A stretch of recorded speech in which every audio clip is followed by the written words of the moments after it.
Bon, nous allons reprendre avec un topo maintenant sur la radiothérapie avec le docteur Jean-Michel Van Hetzel et tout à l'heure le docteur Marc Bollé. Je vais appeler les modérateurs de cette session qui sont le docteur Perrault de Jotan et le docteur Sarfati qui sont tous les deux chirurgiens plasticiens. Merci de me rejoindre. Voilà, et tout de suite la parole à Jean-Michel Van Hetzel pour nous parler des avancées de la radiothérapie ces 10 dernières années. Merci Brigitte. C'est vrai que la radiothérapie, comme le reste, a énormément bougé toutes ces dernières années. J'ai essayé de vous le faire percevoir. Je pense que quand j'étais interne au début de mon activité en radiothérapie, si j'avais été téléporté de l'hôpital Saint-Louis ou où je travaillais, à aujourd'hui Hartmann, je ne suis pas sûr que j'y arriverai quand même. Je pense que je serais paumé pendant un certain temps pour arriver à assimiler tout ce qui s'est passé pendant toutes ces années pour une amélioration honnêtement considérable de ce qu'on fait. Donc je vais vous parler de ça et Marc ensuite vous parlera de notre bijou qui est le CyberKnife. Hein. Alors, quand on parle cancer du sein et radiothérapie, on parle rechute locale. Donc là, on va quitter les domaines de traitements généraux et on va rentrer sur les domaines du traitement local, un peu en complément à ce que vous avez entendu sur la chirurgie, pour essayer d'éviter les récidives locales. Donc le sein, c'est à la fois la glande mammaire, où il peut y avoir des récidives, et c'est également les aires ganglionnaires, et il y en a pas mal autour du sein, en axillaire, sous-claviculaire et à l'intérieur, dans le sein lui-même. Et toute tumeur du sein, même très bien enlevée, comme l'a dit Eric Seban, largement, est capable de donner une rechute locale, que ce soit dans la glande ou dans les ganglions. Et donc le boulot de la radiothérapie, c'est d'essayer d'empêcher ça. En effet, quand on regarde les grands essais suivis avec plus de 10 ans de recul et qu'on sélectionne que les malades qui ont été traités et vont rechuter, on s'aperçoit que les rechutes loco-régionales, comme vous voyez, font à peu près un quart de l'ensemble des récidives. Donc quelque chose de très important. Il n'y a pas que les récidives à distance métastatiques, dont vous a parlé Éric Charles et Anatole. Il y a aussi donc les récidives locales qui sont très significatives. Et ces récidives locales, à ce moment-là, réouvrent la porte sur la non-guérison et finalement le décès. Et globalement, il faut voir les choses plus en détail que ça, mais globalement, une récidive locale sur 4 mourra de son cancer. Donc la prévention de la récidive locale, c'est bien sûr un enjeu local, éventuellement pour la conservation du sein. On a parlé tout à l'heure des reprises chirurgicales, mais c'est aussi un enjeu de vie, de survie, dans certains cas. Donc, lorsque la chirurgie est conservatrice, comme vous l'a dit Eric Seban, on n'enlève que la tumeur, on fait un geste ganglionnaire, et on est sur un schéma de radiothérapie qui, jusqu'à aujourd'hui, et qui est encore dans beaucoup de pays celui-là, un schéma de radiothérapie, en gros, de 7 semaines, où on demande aux patients de venir 4 ou 5 fois par semaine pour une séance de radiothérapie d'une dizaine de minutes. Ça, c'est le schéma classique, et ce schéma est un très bon schéma, c'est-à-dire que si l'on garde les patientes qui ont une chirurgie conservatrice sans envahissement des ganglions, on s'aperçoit que grâce à la radiothérapie, elle diminue de façon très significative le risque de récidive, ce qui a des conséquences en taux de guérison, de survie. Si on s'adresse toujours au traitement conservateur, on n'enlève que la tumeur, on garde le sein, chez des malades qui ont un envahissement des ganglions, alors que celle-là n'en avait pas, à ce moment-là, l'impact de la radiothérapie est encore plus significatif, encore plus fort, et l'impact en survie est aussi encore plus fort. Donc, indiscutablement, ça marche. Les récidives, quand on fait une chirurgie conservatrice, qu'on conserve le sein, les récidives sont très majoritairement très proches de la tumeur. Même quand le chirurgien a bien enlevé la tumeur de façon saine, sur ce grand papier italien très connu, dans 67 récidives dans le sein, il y en avait 58, pas toutes, mais une partie importante, qui sont juste à côté de l'endroit où était la première tumeur. Ce pourquoi on a préconisé de faire une irradiation non seulement de tout le sein pour empêcher la récidive, mais avec un complément dans la zone de la tumeur. C'est ce qu'on appelle le boost, et faire le boost augmente le taux de guérison.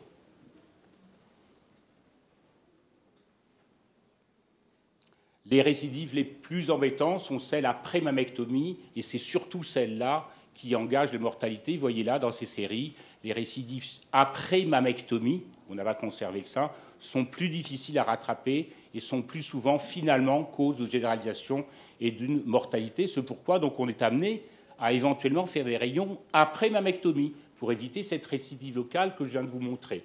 Et là aussi, c'est surtout lorsqu'il y a des ganglions que le gain en rémission et donc le gain en survie est significatif. Donc on peut faire de la radiothérapie en post-opératoire après avoir conservé le sein, tumorectomie, ou parfois, dans certains cas, après avoir fait une mammectomie. Ça peut être utile, ça peut être nécessaire. Sur un schéma, cette fois-ci, en 5 semaines. Donc la radiothérapie pour des patientes qui ont une mammectomie sans envahissement des ganglions, le gain est modéré, sauf dans certains cas où on la préconise quand même. Par contre, les patientes avec envahissement ganglionnaire, le gain, 23%, passe à 6% de récidive, que ce soit après mastectomie ou après chirurgie conservatrice. On était sur différents schémas. Ça, c'est le schéma classique donc des 7 semaines dont je vous ai parlé, c'est-à-dire vous faites la radiothérapie sur l'ensemble du sein, plus ou moins les ganglions, et le complément dans la zone de la tumeur, on aboutissait à un traitement à 7 semaines. Ce traitement à 7 semaines est maintenant pratiquement pour toutes les femmes pour avoir le même résultat ramené à un traitement en 1 mois par un schéma qu'on appelle hypofractionné. Donc l'idée, c'est de faire des séances un petit peu plus grosses pour aller plus vite dans la radiothérapie. Je ne vais pas développer ici les traitements locaux ou les traitements péropératoires, qui peut-être demain seront des traitements qu'on fera communément intéressants. Pour le moment, on n'est ni très engagé là-dedans à Hartmann, et on n'a pas non plus complètement la certitude d'avoir le recul suffisant pour aller sur ces traitements locaux, notamment les péropératoires.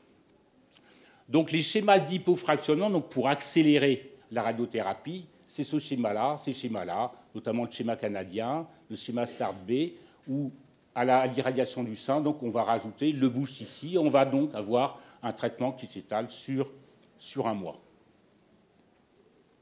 Ancien schéma, nouveau schéma. Donc la plupart des radiothérapeutes, nous en tous les cas, Hartmann, on l'a adopté quasi unanimement pour une irradiation qui ne fait plus 2 mois, mais qui fait 1 mois.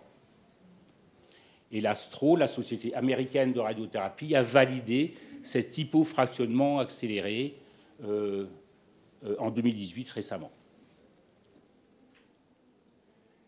Alors la tolérance et les séquelles de la radiothérapie. On a tous un peu en arrière-pensée ce truc-là, c'est Épinal dont vous aviez entendu parler. Donc ça, Épinal, bien sûr, jamais plus. Jamais plus. On a mis en place en sécurité Hartmann des procédures inouïes pour empêcher le moindre incident grave. Et touchons du bois, Marc. Ça marche.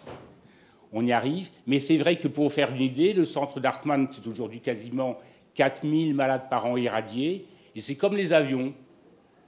Vous en faites décoller 10, 100, 1000, 2000, 5000, 10 000, et de temps en temps, il y en a un qui tombe. Alors vous dites, c'est une catastrophe, c'est que 1 pour 10 000. Mais même celui-là, bien sûr, c'est totalement inacceptable. Donc la difficulté dans l'affaire, c'est les procédures qui ont l'air stéréotypées, qui ont l'air mécanisés, que les gens connaissent parfaitement bien, qui font toute la journée, sauf que tout d'un coup, on irradie le sein droit à la place du sein gauche. Ça paraît incroyable. Eh ben, c'est publié dans la presse, c'est encore ces derniers mois. Ou le côté droit de la... Bon. Et donc ça c'est aujourd'hui un côté de la radiothérapie qui est bien de plus en plus calé. Pour le déroulement de la radiothérapie, celles qui ont passé entre nos mains connaissent. Donc on commence par un scanner de dosimétrie, c'est-à-dire que la radiothérapie est calculée sur le scanner de la personne de façon personnalisée, ce qui permet d'établir une dosimétrie. Et ensuite, on met en place la personne sous la machine pour s'assurer que c'est parfaitement correspondant à la dosimétrie sur le scanner. Et à ce moment-là, donc, le traitement commence après ces 2 séances de dosimétrie. Position de traitement, donc on va irradier la totalité du sein, en général par 2 faisceaux tangentiels. et un complément sur la zone de l'opération. On figure tout ça par des dessins, ça évite de faire des tatouages, parce que les dessins, ça s'en va, les tatouages, ça s'en va pas. Voilà, faisceau tangentiel, ça donne ça en termes de dosimétrie, ça donne ça dans la réalité. Et en fait, maintenant, les centres de radiothérapie, c'est devenu de l'informatique. À la limite, on n'a plus besoin de voir les malades, il faut garder que les ordinateurs. Avec ça, la vie est belle. Donc, on commence par le scanner de dosimétrie. Voilà, ça, c'est le scanner de dosimétrie. Donc, c'est un scanner banal et une patiente en position de traitement avec un appui-bras. Ça, c'est une machine de traitement, un Oclinac, et avec une contention très réglée, très positionnée. Donc, on fait attention à tous les moindres détails de positionnement pour avoir toujours strictement la même position. Sur le scanner, on définit les organes dits à risque, par exemple le cœur, l'œsophage, la moelle épinière, le poumon. On définit la place où était la tumeur, ce fameux lit tumoral, où on fera le petit complément de radiothérapie pour éviter la récidive, au cas où il y aura un petit truc autour. Ici, vous voyez, le chirurgien a très justement mis un clip qu'on arrive à repérer pour voir où est la lésion, où était la lésion.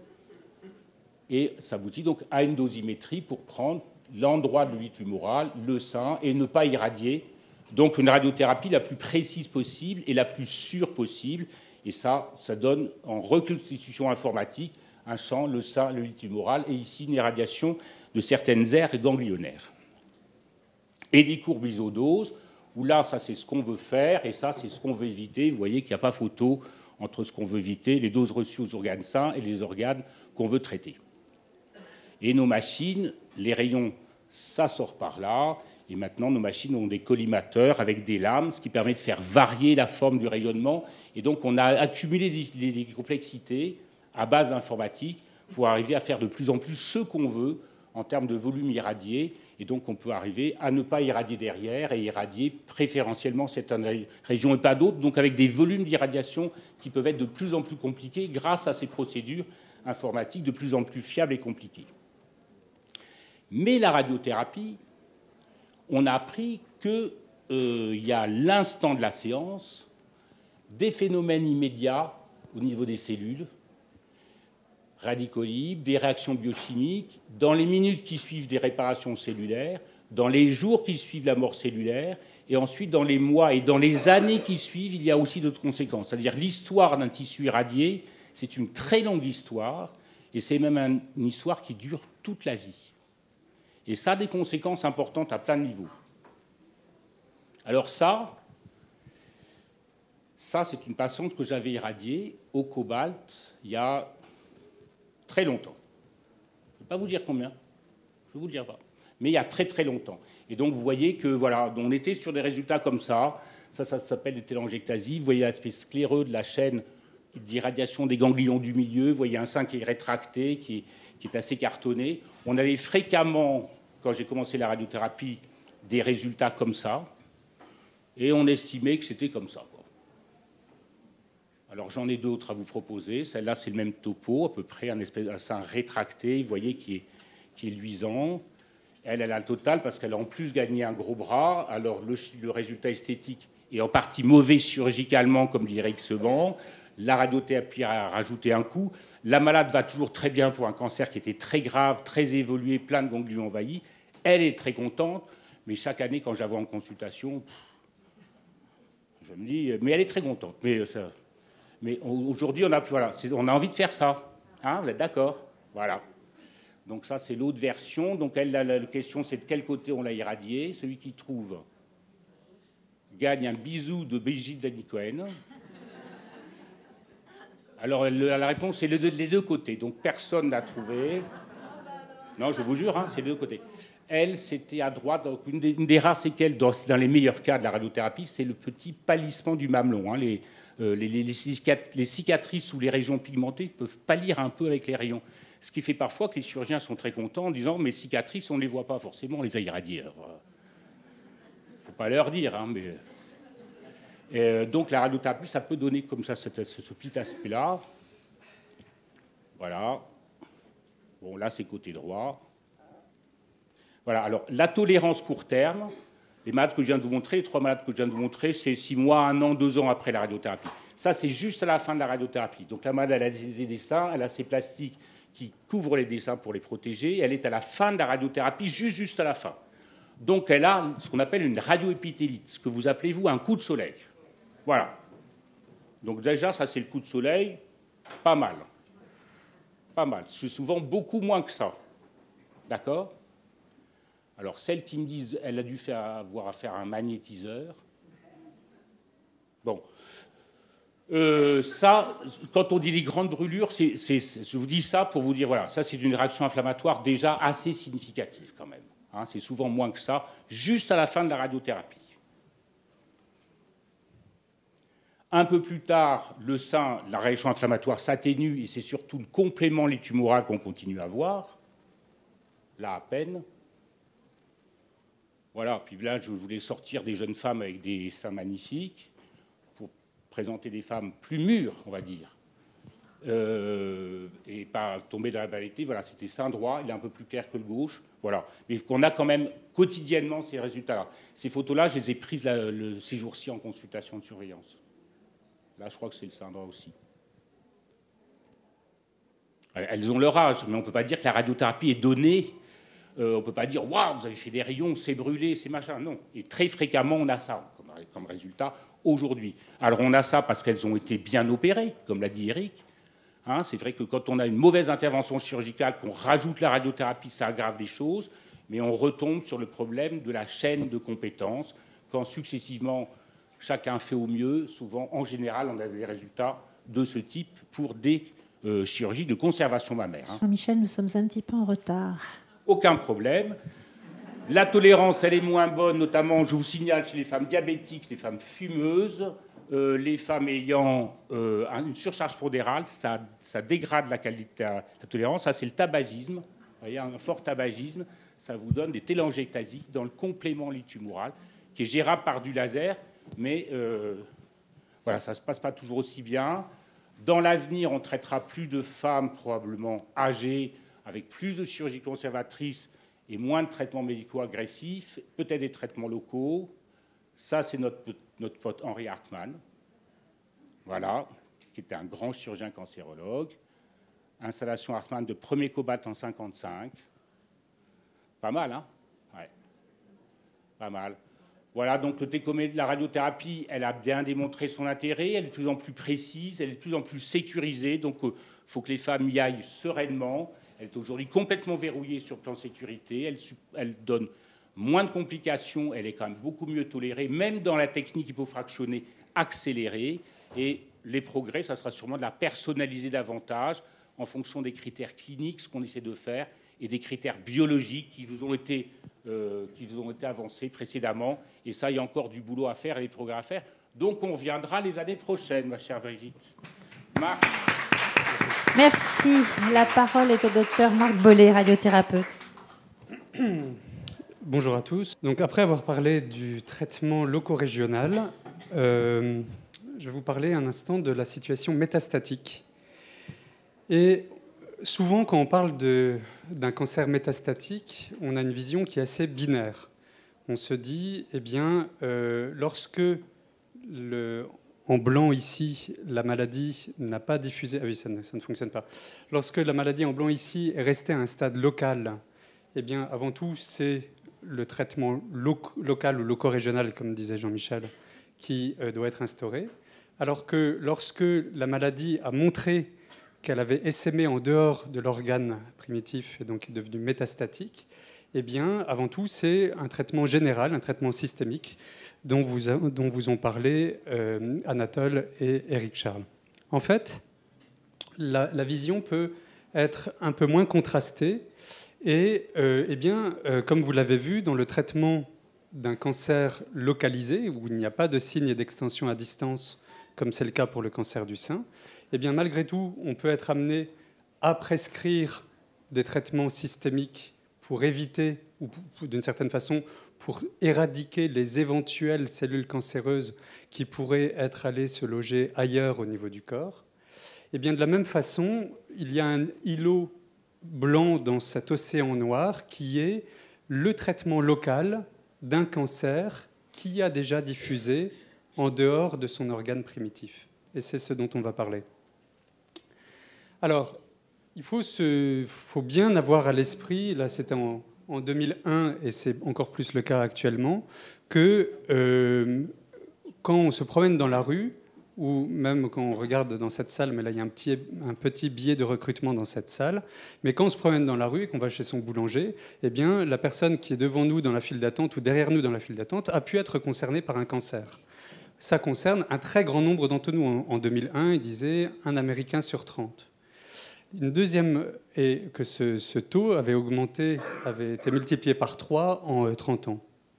Une autre chose qui est assez importante dans cette vision de la maladie métastatique en 2019, c'est que les progrès de l'imagerie sont tels, et notamment par exemple par le PET scanner, que pour trouver Charlie sur cette plage bondée, eh ben, c'est beaucoup plus facile parce que ce n'est pas que des informations morphologiques sur ce à quoi ressemble Charlie qui nous permettront de l'identifier, mais c'est tout simplement parce qu'il va s'illuminer. Il va y avoir il va sortir comme le nez au milieu du visage.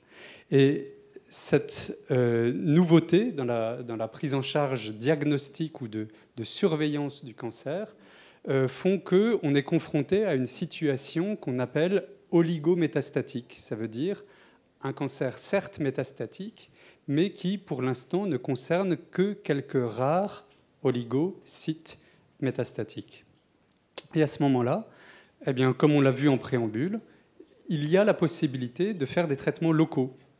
Alors, traitements locaux, ça peut être une chirurgie, enlever cette métastase, ça peut être une radiofréquence, aller brûler d'une certaine façon, ça peut être emboliser, empêcher la vascularisation spécifiquement de là où s'est développée cette métastase. Et puis, c'est le sujet de la présentation d'aujourd'hui, ça peut être une radiothérapie stéréotaxique. Stéréotaxique, ça veut dire grande précision pour venir... Alors les termes américains ou anglo-saxons, c'est une visée ablative, mais en fait, c'est éradiquer cette lésion. Et l'ambition que peut avoir ce traitement, ça peut être de contrôler des symptômes, par exemple une métastase qui est juste à côté de la corde, de la moelle épinière, qui risquerait de comprimer cette moelle épinière. Ça peut être de retarder l'instauration ou le changement de ligne thérapeutique. Comme vous le disiez très bien, Anatole, il faut imaginer qu'on est comme des joueurs avec des cartes dans notre manche et que si on peut faire durer plus longtemps notre jeu avec la même carte, il y a un bénéfice.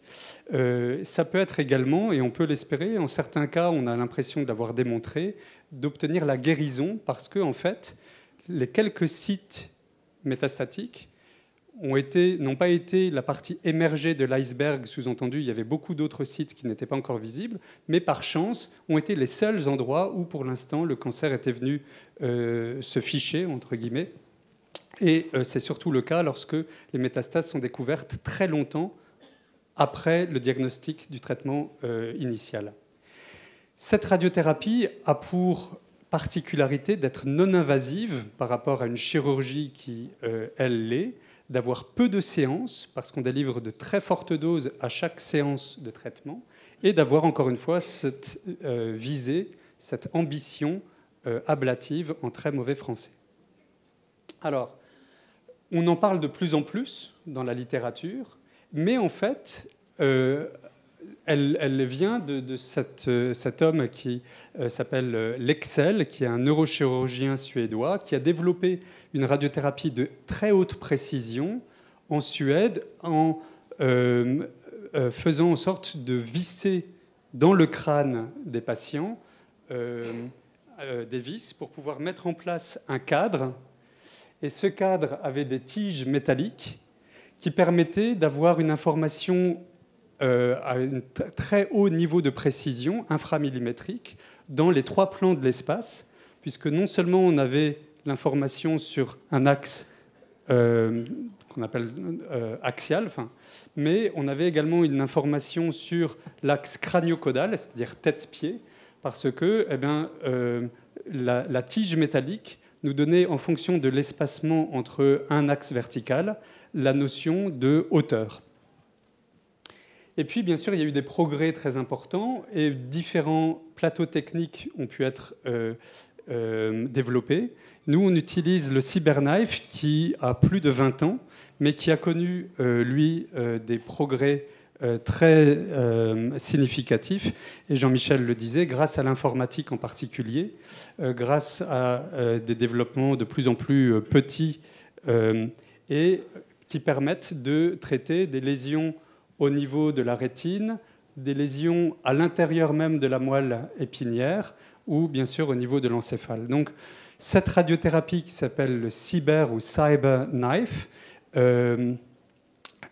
est un peu, je ne sais pas si vous avez entendu le Gamma Knife qui est à la Pitié, qui est à Marseille, qui est à Lille. Seulement ça s'affranchit de la nécessité d'implanter le cadre, donc de visser ce cadre au niveau de la voûte crânienne. Et donc, ça s'affranchit également de ses limitations. Et donc, ça peut traiter des localisations métastatiques, où qu'elles soient, dans le corps, et pas seulement au niveau de la tête. Et puis, par exemple, au niveau des poumons, quand on vise un organe qui, entre guillemets, bouge, avec la ventilation, le fait d'inspirer, d'expirer, la lésion va avoir un parcours géographique. Eh bien, il y a la possibilité soit de faire en sorte qu'elle soit visible, parce qu'il y a ce qu'on appelle un rapport signal sur bruit qui est important. Là, le blanc, il est très contrasté avec le noir, donc la machine va pouvoir le voir. Mais si elle n'est pas spontanément visible, on peut demander à un collègue radiologue interventionnel d'aller mettre un marqueur métallique, souvent c'est de l'or, au niveau de cette lésion pour en assurer le suivi en temps réel. Et donc le tracking de cette lésion, et on a vraiment l'impression que la machine respire en même temps que le patient. Soit on va se dire, eh bien, on va regarder au cours d'un scanner en 4 dimensions quel est le parcours de la lésion, et on va prendre toute la zone qui est concernée par le parcours de la lésion. Alors, en conclusion, de façon assez rapide, c'est un traitement qui est innovant. Donc, on n'avait pas il y a 10 ans, pour reprendre le sujet de cet après-midi, qui nécessite une grande sélection des patients. Toujours, on insiste sur l'aspect prise en charge d'équipe, multidisciplinarité, parce que bien sûr, on ne va pas décider seul dans notre coin de traiter par radiothérapie stéréotaxique. Il faut que ça s'inscrive dans une stratégie beaucoup plus globale. Retenez ce terme de traitement à visée d'éradication, ablatif pour les anglo-saxons, non invasif, sauf à mettre ce marqueur, ce grain d'or qu'on met au niveau de la lésion. La difficulté pour nos collègues radiologues, c'est ensuite la surveillance ultérieure. Donc une fois qu'on a fait ce traitement, il y a toute une évolution en termes d'inflammation qui est parfois difficile à distinguer d'une poursuite évolutive du cancer lui-même. Donc la multidisciplinarité, elle s'inscrit également dans le temps au moment de la surveillance et d'un discours qui doit être pas trop inquiétant parce qu'ensuite on se rendra compte que ce n'est qu'une évolution liée à l'inflammation. Et puis il y a un dernier point sur lequel je veux insister un tout petit peu, c'est que ces nouvelles techniques, ces techniques innovantes, ont besoin d'être validées. Et cette validation, elle passe par vous, elle passe par le fait d'accepter d'intégrer des programmes de recherche, de participer à la recherche clinique. C'est une démarche qui est active, c'est une démarche qui est volontaire. Et c'est cette démarche qui nous permet de connaître tous ces progrès fantastiques que la cancérologie, particulièrement du cancer du sein, a connus au cours de ces 10 dernières années. Merci. Merci. Je vous propose donc de prendre des questions. Et pour le docteur Van Hetzel et pour le docteur Marc Bollé. Bonsoir. Après une mammectomie, je voudrais savoir quel est le délai d'attente pour effectuer après une radiothérapie, s'il vous plaît. Il n'y a pas de délai formel. En général, on essaye... Vous avez deux questions, excusez-moi. Il y a le... Au plus tôt ou plus tard, c'est peut-être ça votre question, je ne sais pas. Voilà. Au plus tôt, un mois après, on voit avec les chirurgiens la cicatrisation quand on veut aller vite, on va dire un mois après. Hein. Après, il y a le délai au plus tard qui est une question très importante et pour lequel on a quelques idées. C'est-à-dire que quand on commence une radiothérapie après une chirurgie, que ce soit une conservation mammaire ou une mammectomie, on essaye de ne pas la commencer trop tard, d'une manière. Alors c'est un peu comme le feu du canon, ça prend un certain temps, trop tard, ça va très. On ne peut pas être très précis parce qu'il n'y a pas eu d'essais comparatifs. On marche que sur des essais comparatifs dans toutes ces histoires-là. Donc on n'a pas tiré au sort des malades. On va vous irradier dans 1 an, on va vous irradier dans 6 mois, dans 4 mois. Ah tiens, quand on vous irradie dans 1 an, vous mourrez davantage. Cet essai, on ne l'a pas fait et ce n'est pas sûr qu'on le fera. Voilà. Donc l'ordre d'idée, en gros, c'est à peu près 3 mois, le délai maxi, en gros. Notamment avec une nuance, c'est quand la patiente a des facteurs pronostiques un peu péjoratifs, une tumeur un peu agressive, enfin, je vous la fais courte, on essaie d'anticiper le plus possible. Et là, c'est démontré qu'il faut essayer de ne pas laisser trop de temps. Mais il faut voir le dossier complètement à plat, quoi. Quand il y a des critères comme la triple négativité, on préfère plutôt raccourcir que dire partez en vacances, saluez dans 3 mois. C'est vrai, vous avez raison. Il faut bloquer avec les périodes de vacances. En France, c'est parfois un peu compliqué. De temps en temps, il faut être un peu autoritaire avec certaines patientes qui veulent commencer après les vacances. Surtout quand la radiothérapie bloque 1 mois, par exemple. Bah, vous êtes docile, vous avez l'air. Ouais. Alors, une autre question.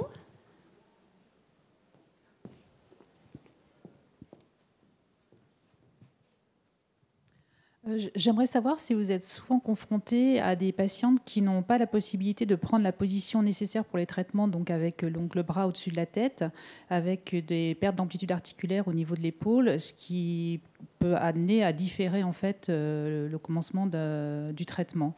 Parce qu'en fait, on est plusieurs kinésithérapeutes à constater ça et on est souvent très ennuyés puisqu'on nous envoie les patients un peu tardivement lorsqu'elles souhaitent commencer ou on leur demande de commencer la radiothérapie et qu'elles ne sont pas en mesure de positionner leur épaule, leurs bras suffisamment haut pour pouvoir être confortables dans la machine. En fait, grâce aux nouvelles techniques de chirurgie axillaire, on est bien moins confronté à ces problèmes de limitation de l'amplitude articulaire. C'était... quand j'ai commencé il y a presque 25 ans, c'était vraiment la norme de passer par un délai d'attente lié notamment à la récupération d'une bonne amplitude articulaire. C'est devenu beaucoup plus rare pour le ganglion sentinelle. Mais c'est vrai que c'est, je pense, intéressant une fois la cicatrisation acquise, de reprendre une activité normale, souvent aidée par la kinésithérapie. Et donc, oui, ça peut s'inscrire dans un programme de réhabilitation précoce. Oui. Oui, parce que souvent, en fait, les patientes n'ont pas cette information par sûrement crainte de désunion de la cicatrice ou autre. Elles ont tendance à garder vraiment le coude au corps. Et finalement, on se retrouve avec des pertes d'amplitude qu'on aurait pu tout à fait prévenir si simplement on leur avait peut-être un tout petit peu plus expliqué ou juste pris en charge suffisamment précocement. Dans le quotidien, on a quand même très peu de malades qui posent problème. Je vais vous dire, vous avez vu la séquence scanner de dosimétrie plus traitement. Il y a plus d'astreinte au moment du scanner de dosimétrie en termes de bras écartés parce qu'il faut que la patiente passe dans l'anneau. Que finalement, sous la machine, on peut arriver à se débrouiller avec un bras un peu moins surélevé. Bien sûr, il faut essayer d'avoir la même position au scanner de dosimétrie et en traitement. Et moi, j'ai vu ces jours-ci, très honnêtement, peut-être c'est nos chirurgiens, nos kinés, enfin, je ne sais pas quel est votre... On a quand même... Ah, ça peut arriver, mais c'est très rare. Très rare. J'ai peut-être une petite question pour vous. Donc, en tant que chirurgien plasticien, on est parfois amené à lutter contre les effets de la radiothérapie. Et donc, c'est rare, bien sûr. C'est rare, mais ça arrive quand même. La question que je pose, c'est est-ce qu'aujourd'hui, on a des tests pour définir si telle ou telle patiente serait plus radiosensible qu'une autre, et est-ce qu'il y a des moyens de prévention? Alors là, c'est un cocorico. On a 2 équipes du sud de la France, une équipe lyonnaise et une équipe montpelliéraine, qui sont un peu, et c'est bien d'ailleurs, ça fait partie de l'émulation, qui vraiment ont ce cheval de bataille de la prédiction de la tolérance de l'hôte, donc du patient lui-même, à la radiothérapie. Ce sont 2 tests différents. L'un, c'est une simple prise de sang, une sélection de certains lymphocytes, puisqu'il faut que ce soit des cellules nucléées, et elles vont être irradiées, ces cellules, et en fonction de leur réaction à cette irradiation, on pourra corréler le risque de développer une toxicité à la radiothérapie. Et puis l'autre, c'est à partir d'un prélèvement de peau, c'est une biopsie, qui permet d'avoir cette information-là. Donc ça existe. Ça, c'est pour la patiente ou le patient qui n'a pas de facteurs familiaux particuliers.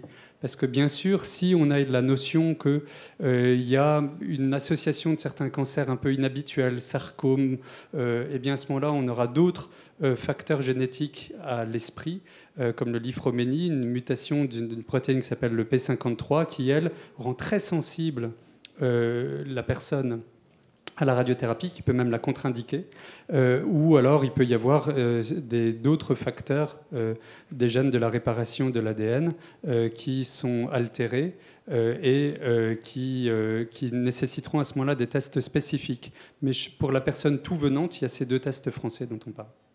C'est-à-dire que ce dépistage des personnes à très haut risque, comme l'a évoqué Marc, sont quand même très minoritaires, et là-dessus on fait quand même des progrès, il y a les tests et on connaît certaines maladies. Et par contre, on sait beaucoup mieux les facteurs de risque généraux de la personne, comme le surpoids, comme la peau. Je vous rappelle que les personnes avec un teint hâlé sont plus sensibles aux rayons que les personnes à peau claire. Donc ça marche l'inverse des rayons. Le diabète, le tabac, les choses comme ça. Ça, si on connaît bien les facteurs d'hypersensibilité, c'est quand même une toute petite minorité de nos patientes, mais on connaît de mieux en mieux. Mais on n'a pas généralisé les tests aujourd'hui. Pas du tout. C'est pas sur la voie de l'être. Hein. Une dernière question sur la radiothérapie ? Non. Eh bien, on va passer à la reconstruction. Merci beaucoup, docteur Marc Bolet. Merci beaucoup, docteur Jean-Michel Van Hetzel.